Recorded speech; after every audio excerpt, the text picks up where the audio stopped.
Radhe Radhe, hi friends, welcome back to my daily blog channel লাইফস্টাইলের মধ্যে। কেমন আছে তোমরা সবাই? আশা করছি সবাই খুব সুস্থ আছো, ভালো আছো, আমরাও খুব ভালো আছি। তো আজকেও তোমাদের সাথে নিয়ে চলে এলাম প্লাজো কাটিংয়ের ভিডিও। আজকে আমি তোমাদের সাথে স্কার্ট প্লাজো কীভাবে বানানো হয় সেটাই শেয়ার করব। এখানে আমি 2 মিটারের বাটার সিল্ক কাপড় নিয়ে নিয়েছি, যেটা ছিল অফ হোয়াইট কালার। তো সেটাকে আমি 4টা ফোল্ড করে এরকম ত্রিভুজের মতন শেপ করে রেখে দিয়েছি। এবার দেখো, আমি একদম ওই কোণা থেকে মাপ নিচ্ছি, মানে কোমরের যে মাপটা হবে সেইটা আমি ওই কোণা থেকে মাপটা নিয়ে নিচ্ছি। দেখে নাও, 9 ইঞ্চ। তো 9 ইঞ্চে আমি পুরো রাউন্ডটা করব, মানে কোমরের পোর্শনটা।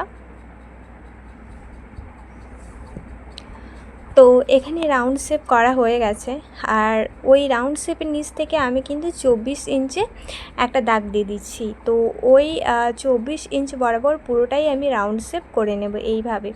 তো এরকমভাবেই পুরো প্লাজোটা করছি। তো প্লাজো কাটিং একদম সহজ পদ্ধতিতে তোমাদের সাথে দেখিয়েছি। যেরকমভাবে স্কার্ট কাটিং করো সেরকমভাবেই করে নিতে হবে, তারপর একটু কাজ করতে হবে যেটাতে প্লাজো তৈরি হয়ে যাবে। তো ওই কোমরের পোর্শনটা আগে আমি যেটা মার্কিং করেছিলাম ওইখান বরাবর কাটিং করে দিলাম। তো এবারে এই নিচের যে স্কার্ট ডিজাইনটা, মানে এই নিচের যে রাউন্ড শেপটা করেছিলাম, তো ওইটা পুরোটাই আমি কিন্তু কাটিং করে দিচ্ছি। তো এই যে দেখো, আমার কাটিং করা অলরেডি কমপ্লিট হয়ে গেছে।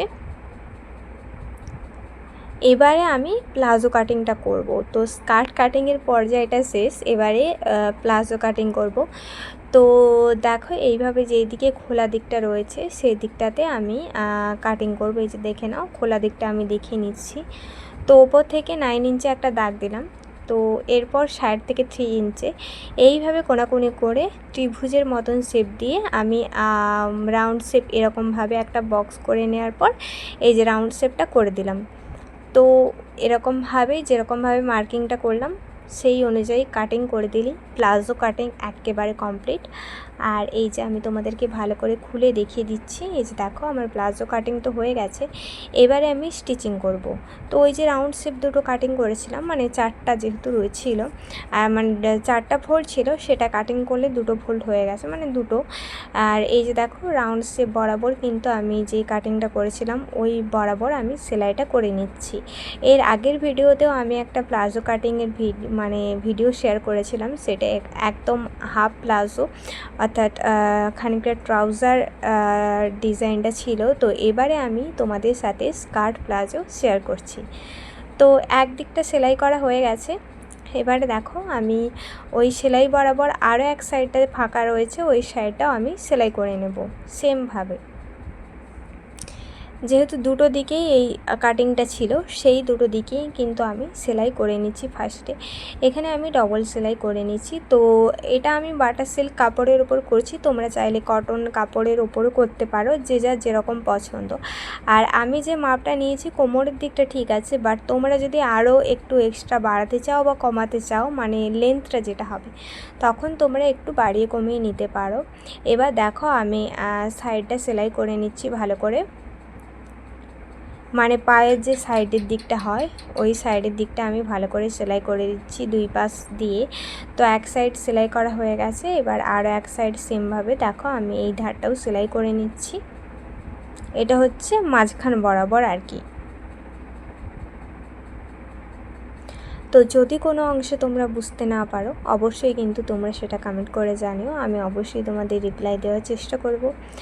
আর তো মাঝখান থেকে সেলাই করা হয়ে গেছে। এবার পায়ের দিকটাতে যে রাউন্ড শেপটা ছিল যেটা আমি কাটিং করেছিলাম সেদিকটাতে এই যে ডবল ফোল্ড করে নিলাম। ডবল ফোল্ড করে নেওয়ার পরে সুন্দর করে আমি পুরো অংশটা সেলাই করে নেব।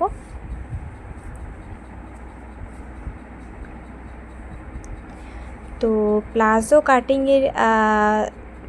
কাটিং বা স্টিচিংয়ের ক্ষেত্রে কঠিন কিছুই নেই। তো তোমরা যদি ভালো করে এই ভিডিওটা দেখো অবশ্যই তোমরা বুঝতে পারবে। আর যারা নতুন রয়েছে ভাবছো প্লাজো কাটিং কিভাবে করবে, তো এই ভিডিওটা দেখে তোমরা অবশ্যই কাটিং করতে পারো। তোমাদের প্লাজোটা খুব সুন্দর ডিজাইন হবে। আর যেরকম আমি দেখিয়েছি সেরকমটা আসলে কি বলো তো, আস্তে আস্তে করতে করতে জিনিসটা সেরকম ফিনিশিং আসবে। তো প্রথমবারেই তো সেরকম হবে না। তো আমিও ফার্স্টে যখন সেলাইয়ের কাজ করতাম তখন আমারও এরকম ভুল ত্রুটি হতো, তারপর আস্তে আস্তে আস্তে করতে করতে প্র্যাকটিস হয়ে গেছে এখন।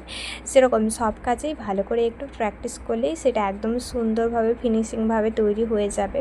তো যাই হোক, এখানে দেখো আমি প্লাজোটা সুন্দর করে এই যে নিচের দিকটা সেলাই করে নিচ্ছি।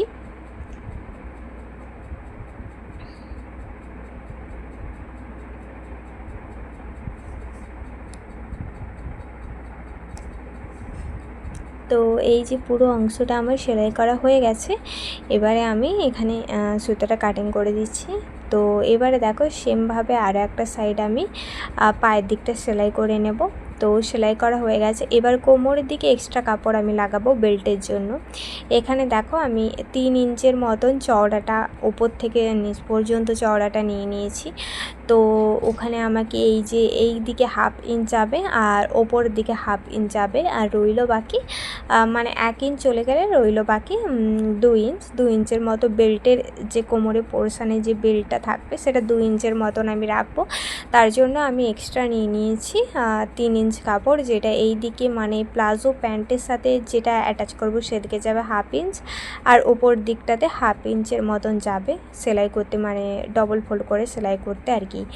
তো এটা আমি কোনো ইলাস্টিক বসাবো না, জাস্ট লেস দিয়েই করব। তো এটা আগে সেলাই করে নিই, তারপরে আমি তোমাদেরকে মানে কোমরের যে লেসটা আমি যেখানটাতে দেব, মানে লেস দড়ি আর কি, সেটা কিভাবে করি সেটাও তোমাদের সাথে আমি শেয়ার করে দেব।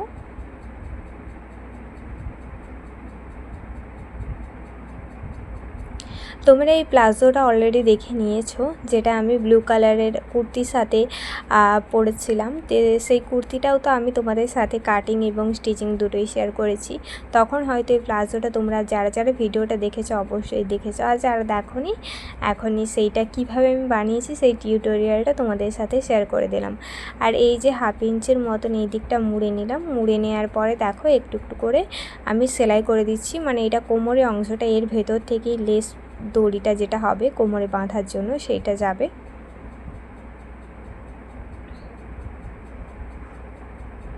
দেখো পুরো অংশটাই কিন্তু আমি ডবল ফোল্ড করে সেলাই করে দিচ্ছি।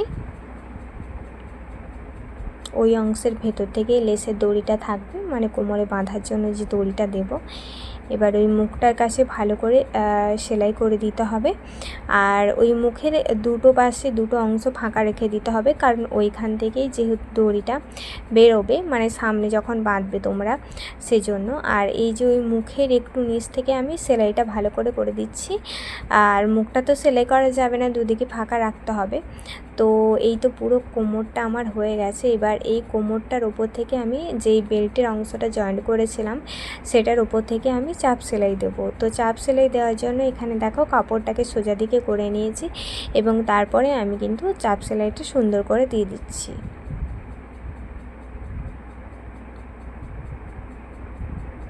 আর এই যে ভেতরে যে কাপড়টা ছিল, যেটা 1/2 ইঞ্চ এক্সট্রা রেখে আমি বলেছিলাম, সেটা তো এক্সট্রা ভেতরেই রয়েছে।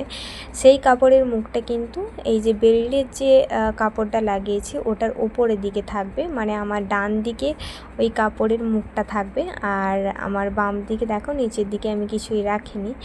আর এই তো আমার প্লাজোটা একদম টোটালি রেডি হয়ে গেছে। আর এই হচ্ছে আমার প্লাজোর ফাইনাল লুক, মানে স্কার্ট প্লাজো। তোমাদের প্লাজো ডিজাইনটা কেমন লাগলো অবশ্যই কিন্তু কমেন্ট করে জানিও। ভালো লাগলে ছোট্ট করে লাইক করে দিও, আর অবশ্যই কিন্তু আমাদের চ্যানেলটা সাবস্ক্রাইব করে রেখো আরও নতুন নতুন ভিডিও পেতে। আর তোমরা এরপরে কী ধরনের ভিডিও দেখতে চাও তোমরা অবশ্যই কিন্তু সেটা কমেন্ট করে জানিও।